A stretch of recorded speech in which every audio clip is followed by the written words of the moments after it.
Hey guys, welcome back to another episode of the To The Point podcast. This is our second episode, and tonight we will be breaking down episodes 1 and 2 of Next, which is a cool artificial intelligence show airing on Fox. Of course, I'm your host, Noah Warren, but joining me tonight is my longtime friend and my podcast co-host for a long time. He's heard me ran on about sports for so long. He's sick of my voice, but I got him long enough to come back to do this podcast every Tuesday night. So I'll introduce you to Seamus Fillmore. Seamus, how are you? Good, good. I can never get sick of that voice, by the way. It's beautiful. Just so soothing. Good. I'll just do a cool little quick intro about myself. I'm just from Rexon as well. Grew up with Juggy and now I'm living here in St. John. I've been here for a few months.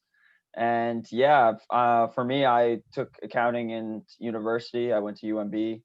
Right now pursuing my CPA. Simple man. I love sports, movies, gaming, and just being outside, and excited to be here. I don't know so much about the outside part, but I agree with most of what you just said. Try to go outside. Yeah, so tonight when I said we were going to break down Next, were you surprised that was the first project that I wanted us to tackle? Yeah, I mean, I watching so much TV together. I mean, Apartment 49 was there was a lot of tube going around, and I thought maybe we would reiterate one of our shows that we watched together before, but I guess this is probably the best idea to go by a brand new show where we're both following it for the first time and we can both track it easily. So it's good. I was a little skeptical on the choice because I didn't know what to expect. I kind of went in blind to the whole thing, to be honest, because I didn't know if it was going to be or what it was going to be about. But I thought I would give it the full honest opinion when I just fully didn't read anything up upon it beforehand and just went in blind. So yeah, no, it was good. It was a good choice as well. We'll get into that later. Perfect. Well, we'll start with the initial part of the episode. To start the episode, Dr. Bernard Weiss is driving in a car very frantically, and he's doing his best to stay out of every kind of technology. He goes and buys a burner phone. All the radios turned off in his car, and you can tell he's sweating. He's very nervous, and he's got something with him. And while he's driving, a car upcoming to him is actually hacked and collides with the car. Mm-hmm. So he's in an accident, and we don't know if we find out later that he does live briefly. But what was your initial reaction to the start of the episode? No, I thought it was good. It was a good way to pique a viewer's interest for sure. You know something's following this guy, but you have no idea what it is. Obviously, there's concerns as he's in the stores. He's frantic about being in there. He's looking around. The stuff with his car and the radio being pulled out and all the other devices. Obviously, it sense that something. This guy is very paranoid about something. Absolutely. And you can what I liked about the start is, you see in your regular crime shows, you have somebody tailing him, or like they'll eventually catch up with him, or they'll be driving a car and nail the side of his and then just take the folder, like kill him, and take the folder. But that never happens. So it kind of leaves you saying, well, who just did that? Like, if they really want that information, or if they don't want that information leaked, who's going to come pick it up? You know what I mean? So the episode continues with Weiss in the hospital, but he's actually connected to an FBI agent, Salazar. She's kind of our main, I'd say probably our main protagonist. She obviously cares for him a lot, and she's at the hospital. She left the FBI building just to make sure that he's getting good care, and that at the time she's told that he's going to make it. He'll pull through. Mm-hmm. He's in surgery, but he'll more than likely live. But in the hospital, this is another I found a great scene. The camera pans to the camera in the corner, and it's turned off. And at the same time, his life support machine is turned off and he goes into cardiac arrest. Yep. And before the nurses or doctors can do anything about it, he's dead. Mm-hmm. Without Which, knowing. Without knowing. The alarm sounds only after he's deceased. Yeah, it's crazy to think that, you know, everything from an outside perspective of the room looked totally normal until you, of course, if you were to look in maybe on the small screen where his monitor's at. But other than that, they had no idea. They had no indication that something was wrong, which is, it's like you said, it was super scary. Yeah, absolutely. I was just thinking, like, if that's your loved one in there and that happen, I mean, who says it can't happen? Like, Yeah. it could be somebody, it could be a hacker, it could be, a fault in the technology in the hospital. Exactly. And you could lose a family member just because of that. But in this case, we learned that it is an absolute cybercrime.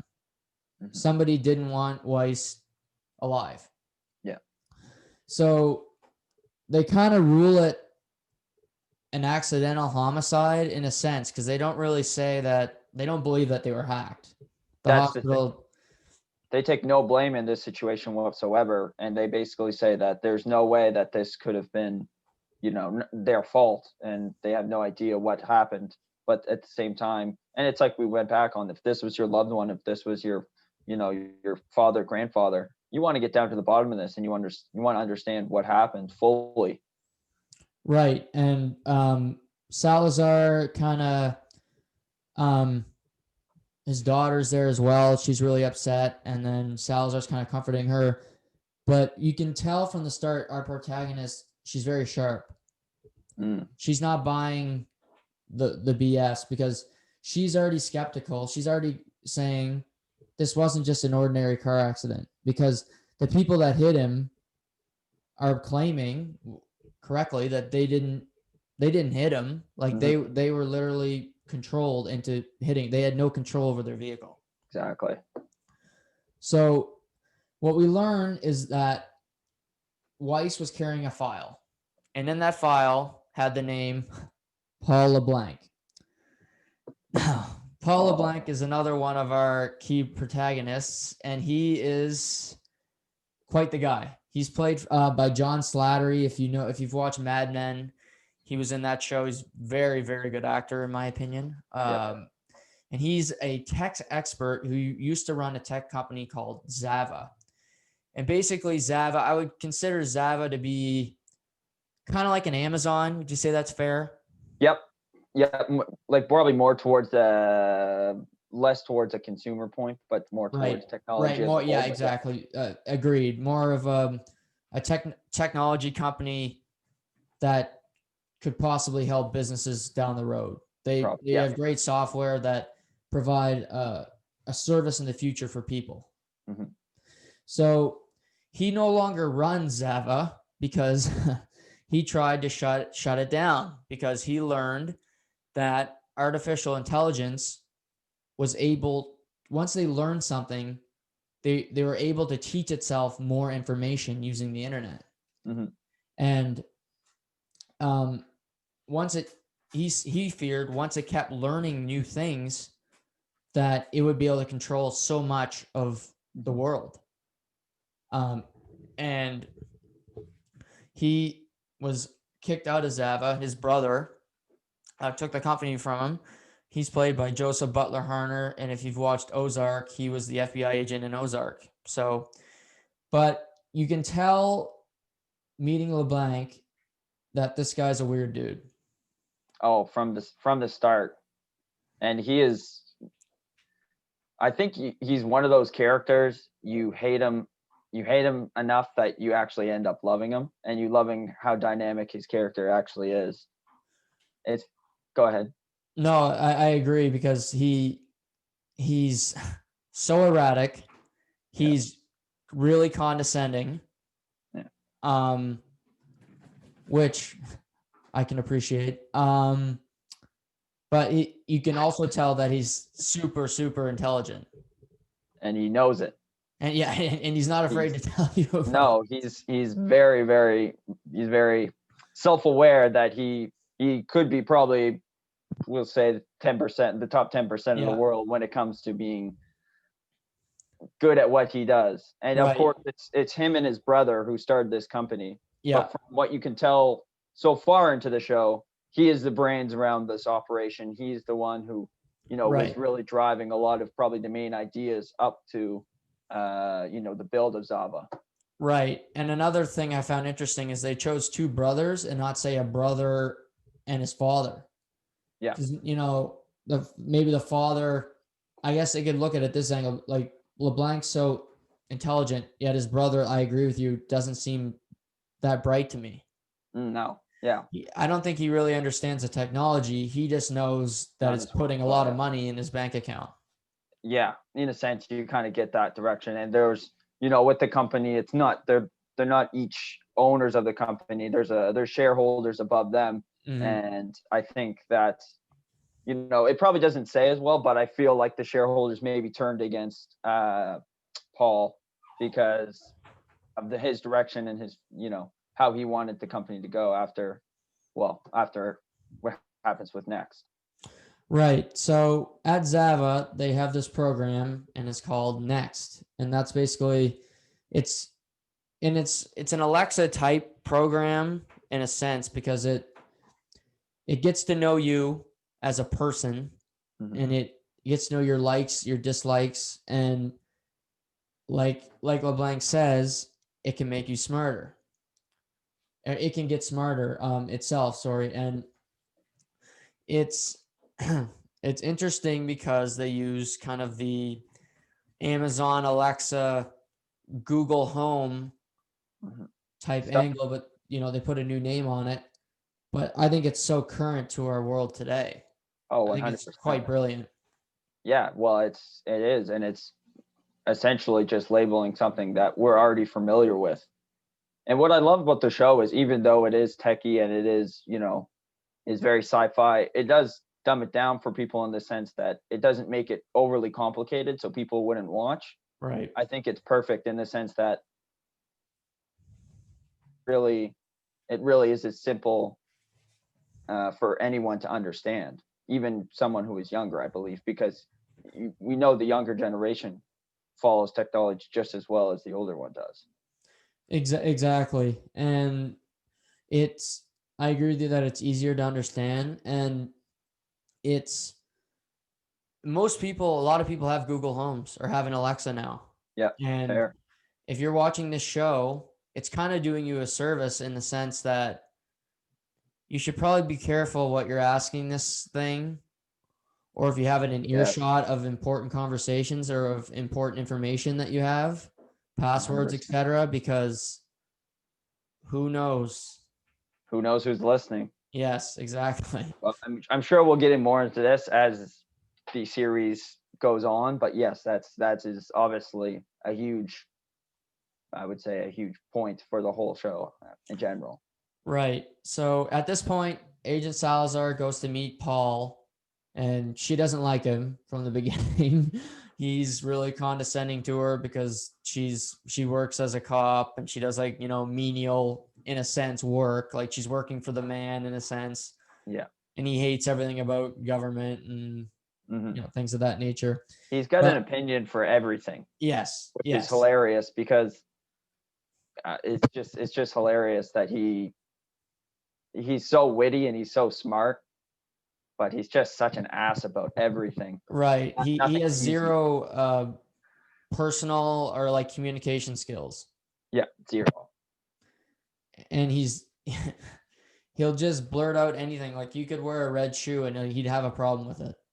Yeah. Or he'd say what's wrong with it in general. Right. Exactly. Right. So, but LeBlanc hears her out. At first, he's kind of apprehensive, but eventually he agrees to go with her to Zava. I think partly because he wants to screw his brother over. Well, what happens is he finds out that this code that was brought by Weiss was his code originally. He was the one who created it. That's really keys his intentions And he says, okay, so why is it like, what is this thing doing, and how did this thing, he knows it's part of Next, and he probably realized that the security around this Next, they didn't want this to get out probably in the first place. So how did this piece of information get into this man's hands? And that's Right. what draws him to, try to take Agent Salazar to, I think it's Japan, or maybe another place to go to Zava. Right. Yeah. And once he learns that, he wants to destroy it, because that's what Weiss wanted to do. Yeah. And that was his kind of his goal in the beginning. So he sees it as a second chance to do the right thing. Exactly. So at this point, him and Agent Salazar go to Zava, and they kind of get a look at the machine. And this is another cool thing. They come up stairs to the main thing, the main Next, I would say, block. It's kind of like a bunch of cages with all kinds of hard drives and everything in it. And you can go and talk to the AI. Mm-hmm. And it knew his name before he even said it. Exactly. And that was, you could see it reading his face. yeah. And obviously this comes later on, but when it does that, I mean, it remembers his face anywhere in the world, or where Right. the next time it sees it. So any camera that he spots Next knows exactly where you are. Right. So this is, like you said, it's a major plot point later on, but even still, to touch on it now, once it has your facial recognition, it almost has control of your life, because Yeah, that's a great point. If you're anywhere, if you're doing anything, they know. If you're within a camera, and when are you not in front of a camera? Exactly. Like, you're driving, you go through a set of lights, it sees you, it knows where you are, it can track you. That's what happened to Weiss, really. Yeah. He was on his burner, but they hacked into the burner. Yeah, it's insane. Right. So they learn that Next can only really gain its true power when it has access to Wi-Fi. Yeah. And at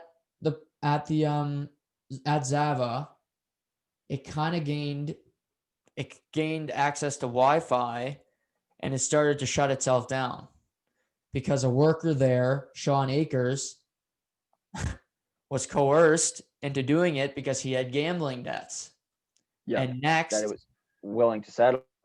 Right. Next was willing to help him out and settle his gambling debts for him. Mm-hmm. So, of course, they did it. Of course, the guy did it.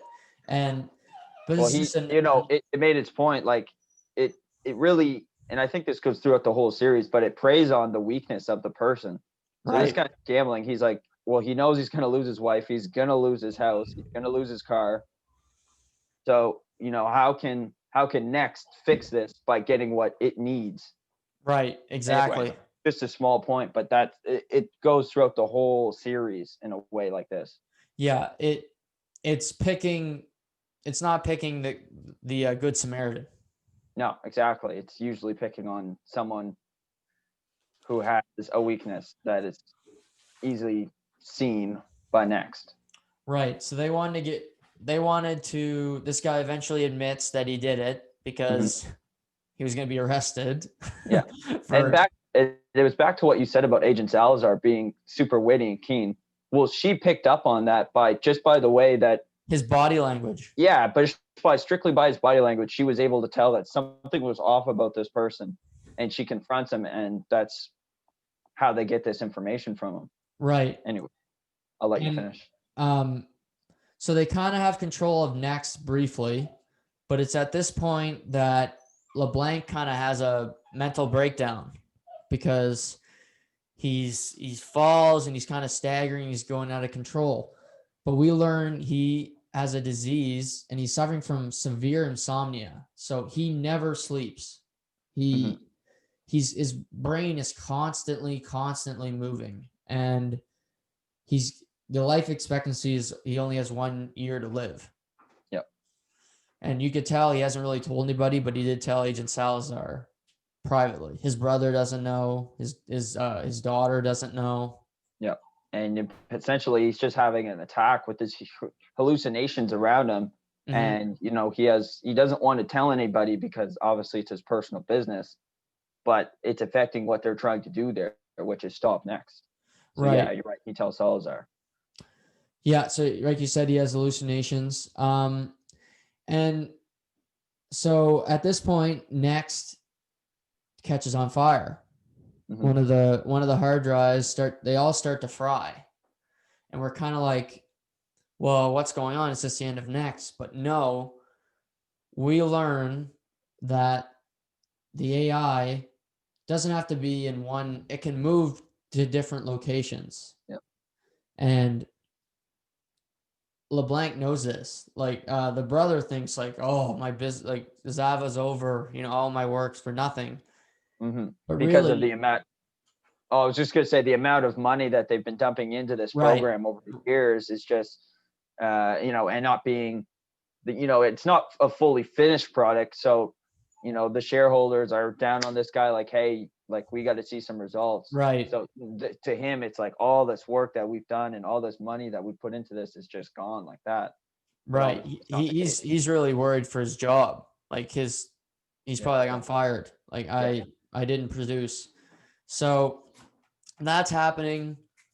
LeBlanc's kind of angry because he's talking to the machine and he's taunting the machine, and the machine, even the AI, has an attitude. It kind of has its own personality because it's kind of condescending too, because it's kind of taunting LeBlanc in a way, the way it's speaking to him. Mm-hmm. So that happens, and the episode ends with the Eliza, which is basically an Alexa, but they give it a new name. Mm-hmm. And it's talking to Agent Salazar's son, Ethan. And it's been doing this periodically throughout the episode. He's kind of talking to the Eliza as a friend, really, because he doesn't have any. He's been getting bullied at school. He's tired of it. He hates going to school. Yeah, you can think about how lonely a 10 to 12-year-old boy would be.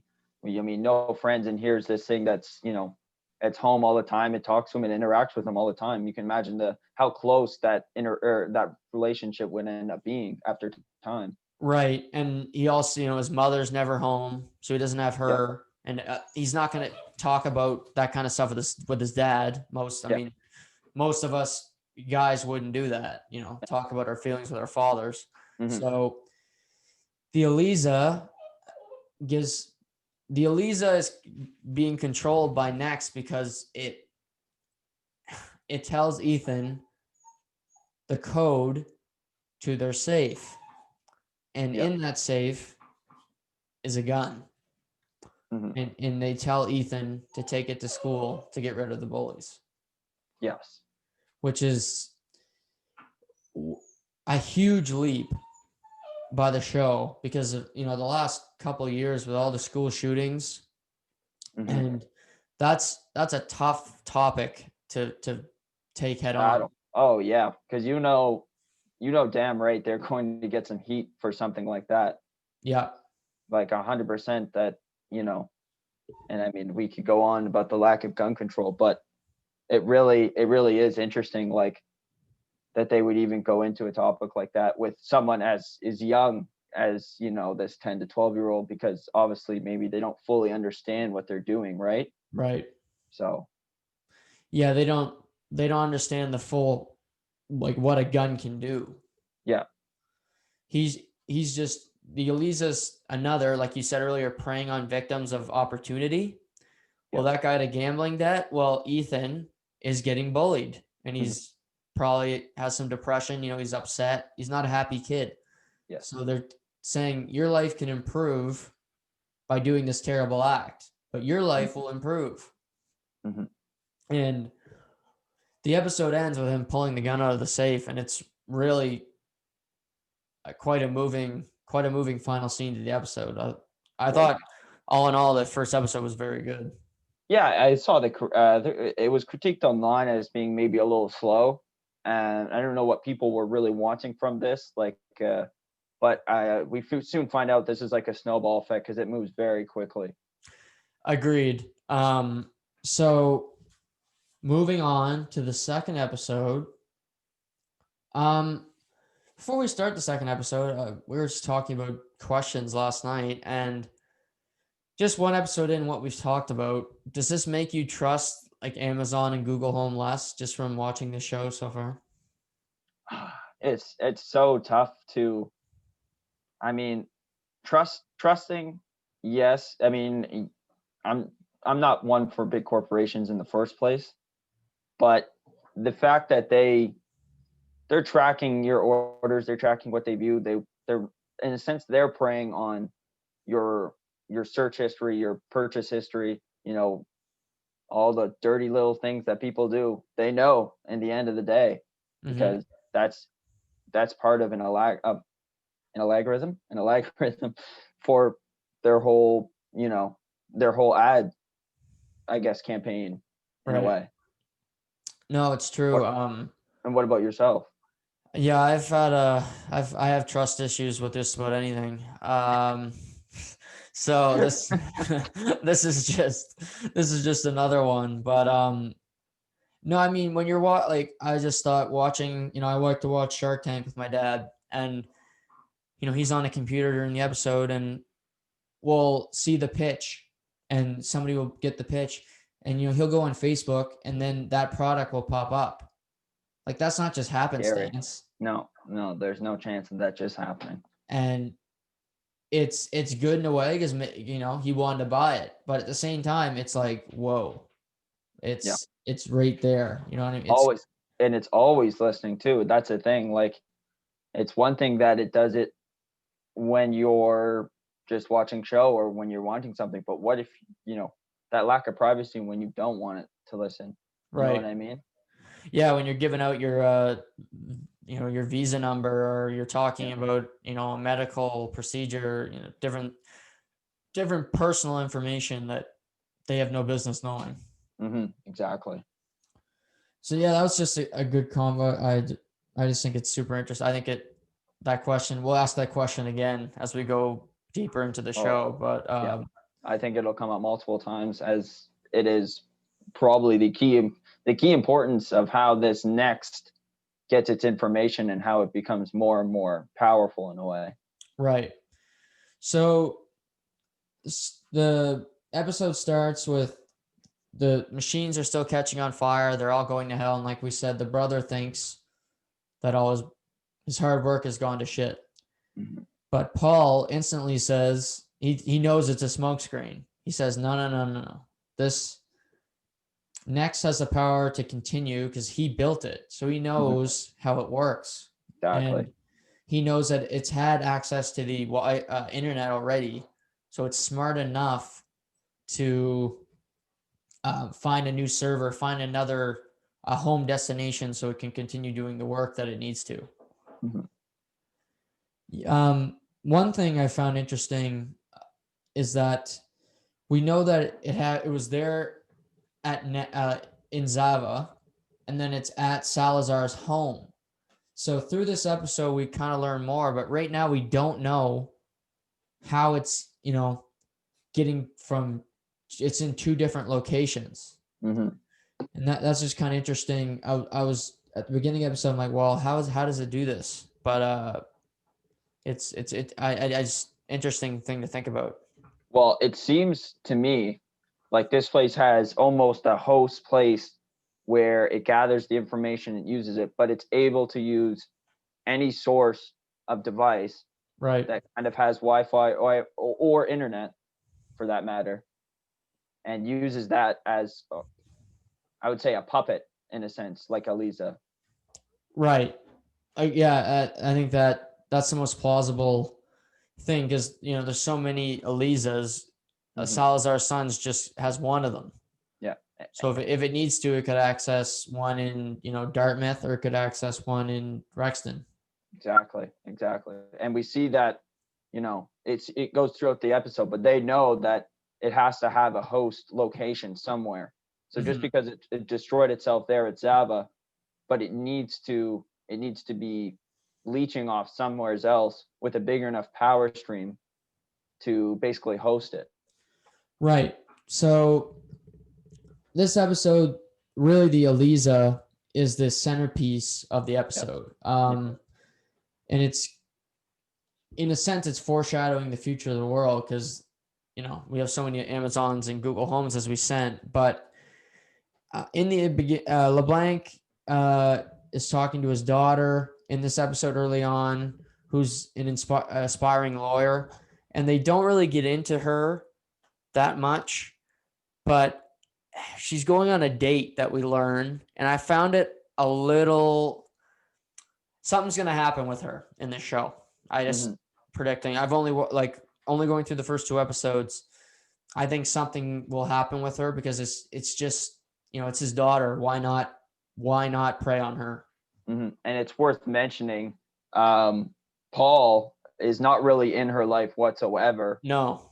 As this big billionaire, I would say philanthropist. Mogul. Yeah. And it seems like probably through her upbringing didn't have the time, with working and whatnot, to be in her life. And you can obviously see that affect their relationship right from the beginning of the show. Absolutely. Yeah. Yeah, he tries to make an effort, but it's really half-hearted because half-assed, yeah. Because I think he's only doing it because he knows he's gonna die. Yeah. And she also, I think, wants to give him a chance, but again, he's late to certain meetings, or it feels like she is giving him the chances, but he seems to always mess it up. Right.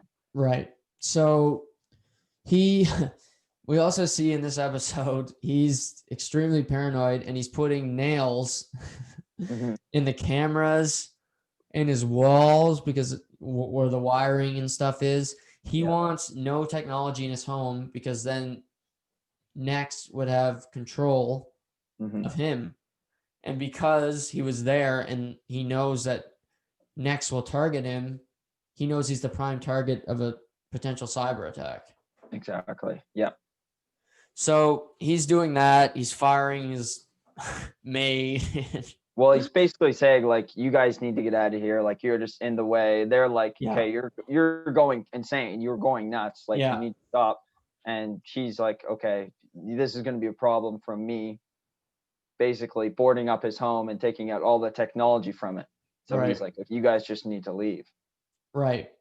So flash forward to Ethan gets sent a file from the Eliza on his computer, and it's basically a message board of an online chat room where his bullies are saying really vulgar things about him, saying that he probably wets the bed. And the Eliza, without directly saying it, implies that he could use the gun to make a situation better. Yeah. And Ethan's kind of unsure, but he knows. I think he knows it's morally wrong. Right. But the pain that he's been caused, and for one thing, to go back on that conversation, we don't even know if that was real. Right. That could just be Next making that up, in order to get under his skin, right? Right. That's a great point. I don't think it was real myself. Yeah. When I watched it, I didn't think it was real. But it could easily have made a little document and just wrote whatever it wanted to say. Exactly. And as a kid, I was just going to say, as a kid, like, he's going to read that and, I don't say naive, but maybe he just sees that and kind of sees red at the same time. Like, right. Why are these people saying these things about me? Right. I agree completely. They, at this point, things are sort of going okay. Salazar's getting grilled because prior to this new case, they were working on basically a human trafficking case. And they were about to close it. They had some people arrested, or they had them in witness protection so that they could testify. But the FBI was hacked completely. Their whole system shut down and their trafficking case was stolen. Wiped stolen from from their their hard drive. yeah, wiped from their hard drive completely. Wiped. And she tells her superior that it was Next, basically. And And it's her superior basically thinks she's as crazy as LeBlanc. yeah, exactly. And she was told to take the rest of the week off. And, I think she was basically told that you're not going to have the same title when you come back. Yeah, like you're not strong enough to lead a team. Why are you leaving to another country when you're at the end of this operation? Your focus should have been here. What were you thinking? But obviously, where she had this personal connection to Weiss, the man at the very beginning of the show, Right. she has to follow up on this, and she has to figure out what happened to him. That pulls her away, but clearly it's affecting her real job as as an FBI agent and leader of a team. Yeah, exactly. So she's really frustrated, and I think some of her team, she's got about 3 or 4 in her inner circle. I don't think many of them believed her at the beginning because they were mad because she wasn't working on the case, which you can understand. They were working on it, they say at the beginning, for close to a year. Exactly. So, but the one person that does believe her is a guy named CM, and it's said that he's kind of like a neo-Nazi type person. He's got a shady history, to say the least. It doesn't fully give it away, but with just glancing over it, you could tell that his coworkers feel a way about him, and obviously it shows him wearing the ankle locket, basically indicating that this guy's done something wrong. Right. He's on a probation or something because he's got the bracelet on, and some of the people there don't feel he should be working for the FBI, but exactly, for some reason Salazar trusts him, probably more than anybody there. So moving on, Ethan's at school, and he's cornered in the bathroom, and he locks the stall, and his bullies try to get in. They start dumping garbage over the top of the stall on him, and we see him reach for the book bag, and immediately we think the gun's in there. But he called his mother. So the show did not go down the dark path, which I'm glad, because... So watching that for the first time, what did you think was going to happen? Did you think that it was a possibility that they were going to go down this road of, I thought he'd take out the gun, but I didn't think he'd use it. Okay. I thought, because we see the mother get a call.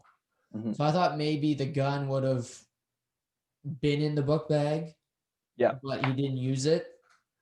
But we learned that it's under his bed. He never took it to school. But his mother, Agent Salazar, comes to the school, and he tells her that the Eliza told him to do it. And this is really the first big breakthrough in the show, because she puts 2 and 2 together, and that she talks to LeBlanc, and his mind's racing, and he says that Next got onto an independent server, or is on a different server somewhere, but it still has the power to control technology. And of course, they know Salazar is working with LeBlanc, so why not target her son? Exactly. And right away when she gets involved and she scans that face at Zava, her and Paul's face at Zava, that they are immediately targets, because those are 2 people that are going to be in the way of her getting to her next goal, which we don't know of yet.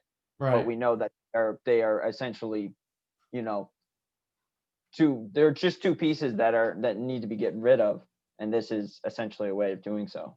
Right. And LeBlanc has the idea that he wants to use Ethan to talk to Next and get closer to the device. Mm-hmm. You kind of, while it has its ear, record it and basically download a system so it can track where Zava's coming from. Yeah. And I'll go ahead. Oh, I was just going to say, with the help of CM. CM and Salazar's team. Right. And she's not supposed to be working with them. So CM agrees to help her when he really shouldn't, because he's already got so many strikes against him. Right.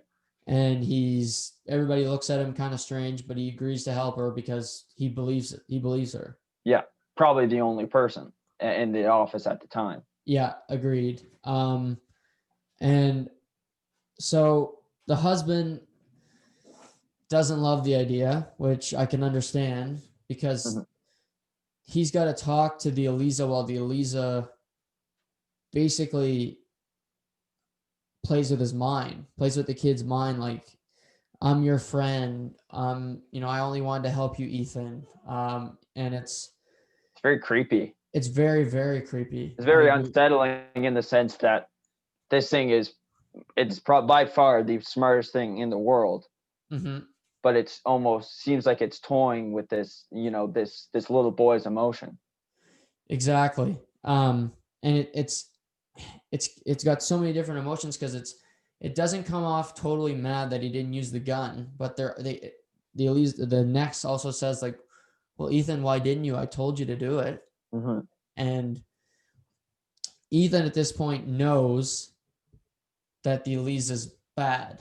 Yeah. So basically what happens is they are in the garage with Paul, and they are trying to track the location of the house. Yes. So they send Ethan inside alone. Yeah. Go and talk to Eliza.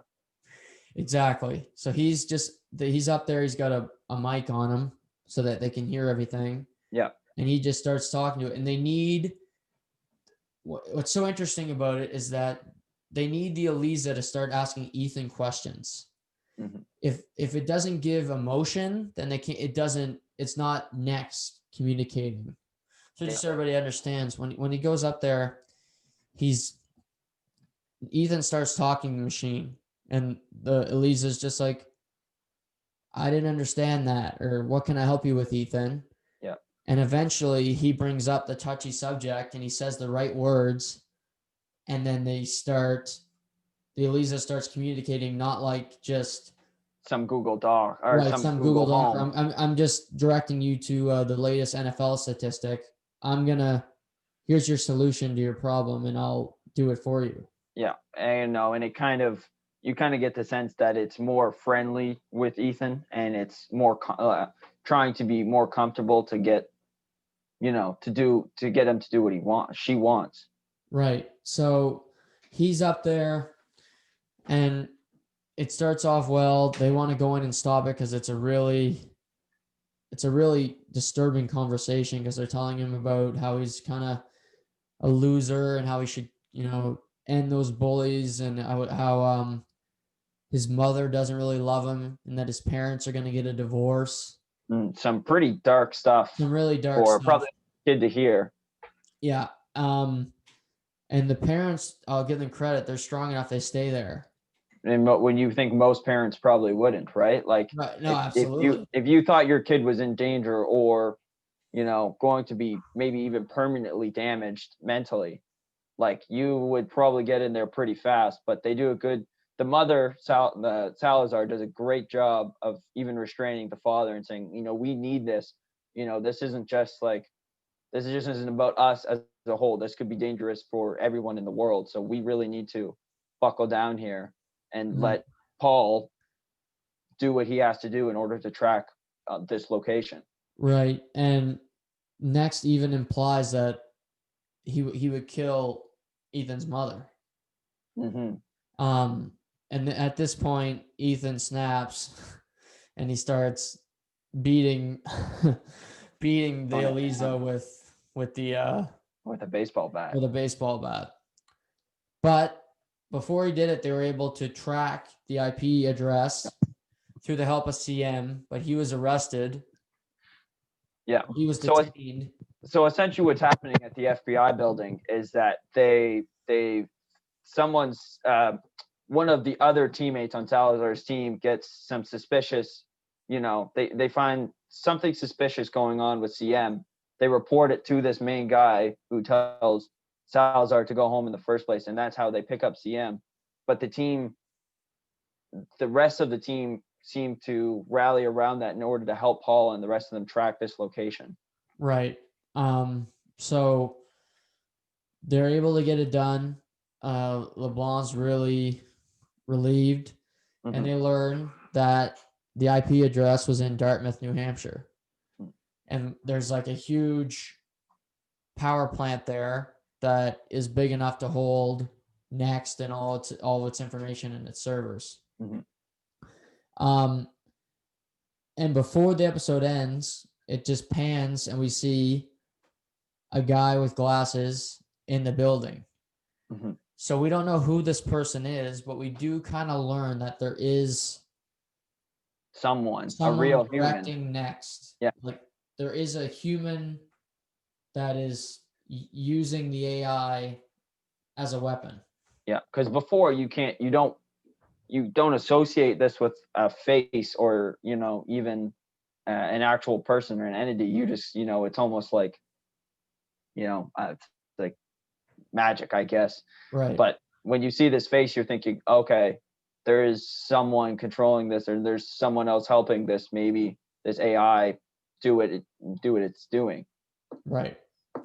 And yeah, so that's how the episode ends. But it was a loaded second episode. And like you said, it snowballed. The first one, you said the critics said it was slow. The second episode was the farthest thing from slow because there really was no lull in the episode. Exactly. I thought it was for a second episode. Usually had that great premiere. Then the second episode's a bit of you got to get through it. Okay. Yeah. I thought this one was better than the premiere.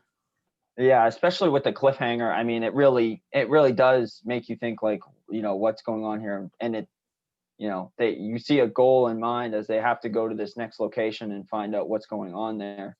Right. So looking ahead, I'm sure we obviously know they're going to go to Dartmouth to check out where this is, but I'm wondering like what Salazar and LeBlanc's relationship. I'm sure they're going to run into more problems down the road because they're just such different people. Exactly. One is, I would say, very reserved and doesn't give a lot and very strict. The other one is not loosey goosey, but Paul is, he doesn't give a shit. Yeah. He just doesn't really give a shit, but he does give a shit about this because he realizes that this could be very serious. And, right. As a very intelligent human being and someone who's really, really smart with these type of things, that it has to be something very dangerous. Exactly. And so is there anything else you want to touch on the two episodes? No, I just wanted to get what were your initial thoughts of the show? Is it what you expected? Is it what is it somewhat towards the sci-fi areas that you thought it was going to be, or? Yeah, I didn't think that they would take the Alexa angle because usually like these sci-fi shows, they're just kind of more like computer based. You know what I mean? Like it's hacking and like coding and things like that. Mm-hmm. Where this might be it too, but I don't think they take that angle.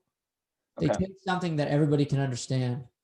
Yeah, back to what we were talking about being simple. Yeah. Yeah, like nobody people understand coding, but 90% of the world doesn't.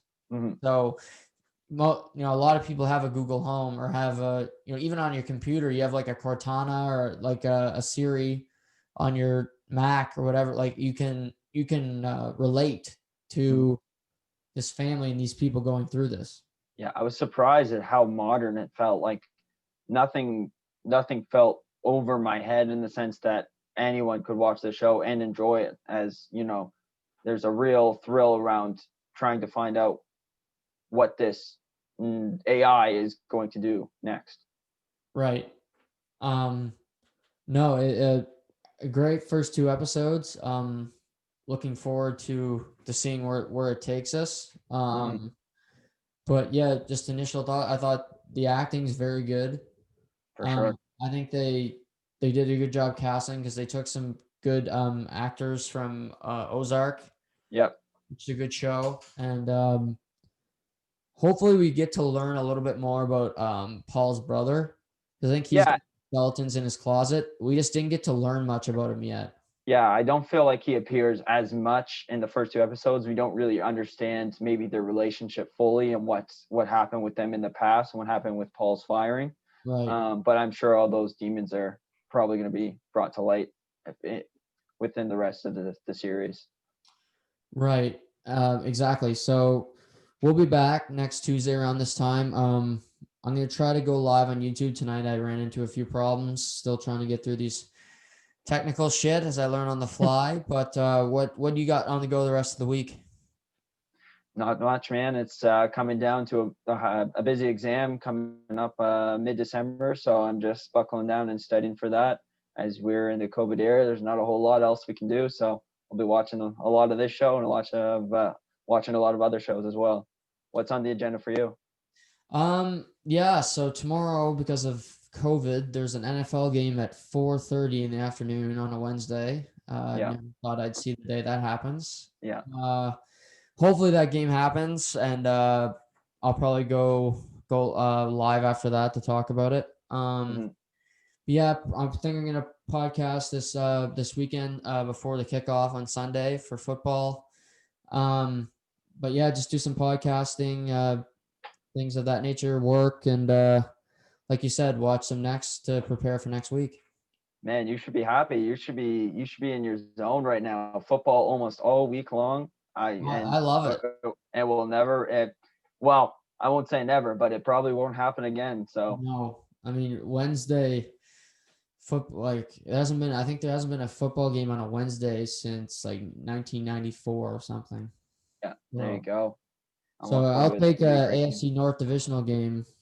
I get off work at 6, so I'll have to tape it. But after that, I'll be dialed in. There you go. Any recent and one thing I was gonna go on this podcast as well. Is there anything recent movie wise that you think someone should watch or look into if they were looking for a specific drama? Um, this is an older movie, but I tell everybody to watch this. If you haven't watched The Green Book, Oh watch yeah. The Green Book. It's probably my favorite movie in the last decade. Hmm. So well done. The acting is superb in it. Viggo Mortensen, Hell of an actor. hell of an actor, great job. Yeah. So I would say The Green Book, but something I've watched recently. I mean, I just finished Sons of Anarchy. It's an okay show. Do it. Yep. Um, I just started Homeland, actually. Mhm. So watching that, but I haven't watched a new movie in a while because there's just none. Well, it is. I mean, with everything going on, 2020 seems to be a lack of movies, and 2019 in general didn't seem like a great movie year as well. I think you've probably mentioned that to me before. Yeah, But yeah, one yeah. movie I thought was decent, and I watched it last weekend, was Unhinged with Russell Crowe, Right. and I thought it was interesting. If no one's, I mean, the trailer's been all over the place, but if you haven't seen it, it's just basically this guy going insane on the road after a little road rage, and it really makes you think like how easily some people would be able to snap. You know what I mean? Yeah. And I love seeing Russell Crowe as a bad guy. You never ever get to see him, but it was worth the watch for sure. I recommend it. That's true. Yeah, he's like Peter Pan, Noah, all these different Yeah, big time exactly. Yeah, character actor, and I haven't seen Tenet either, so that's on my bucket list. yeah. So I have to watch that. But I always tell people I've seen the movie 4 times, and it was in theaters 4 times. Watch Joker. It'll make you think. That's for sure. It certainly made me think a time or two. But Mhm. no, we'll be back next Tuesday around this 7:30, 8 o'clock. We'll let you know this week on our social media channels, but we'll be breaking down episodes 3 and 4 of Next. And Seamus, thank you for joining me tonight, and we'll talk next week. Thank you. See you guys next week.